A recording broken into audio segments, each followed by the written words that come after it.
Meine Lieben, wir haben ein neues Projekt geplant und zwar einen Kleingarten in der Bosnian Cook Edition auf Vordermann zu bringen, zu renovieren.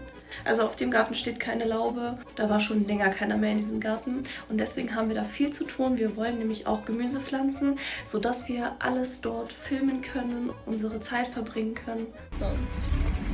Wir sind schon den ganzen Morgen unterwegs. Wir haben nämlich Backsteine gefunden, neue bei Kleinanzeigen. Die haben wir abgeholt. Wir fahren jetzt zu Bauhaus und gucken da, was es an Gewächshäusern gibt und Gemüsepflanzen. So, wir haben ganz viele Tomatenpflanzen erstmal gekauft. Und zwar hier 4 Stück Tomate Harzfeuer, so ganz normale Salattomaten, was weiß ich. Dann haben wir ein paar Pflanzen von diesen Cocktailtomaten. Salat.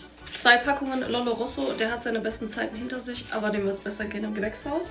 Und Shoutouts an Susanne, die Lebemaus, die hat mir nämlich meine Schokoladentomaten gekauft, die ich in der Story erwähnt hatte, wo ich keinen Bock hatte, die groß zu ziehen, die Pflanze zu ziehen. Ihr wisst schon. Hat die schon ein Tomätchen? Wo ist es denn? Hat die schon ein Tomätchen dran? Das wird der Shit. Wir haben schon die Schlüssel bekommen zu unserem Garten und dort fahren wir jetzt hin und dann zeige ich euch das mal alles.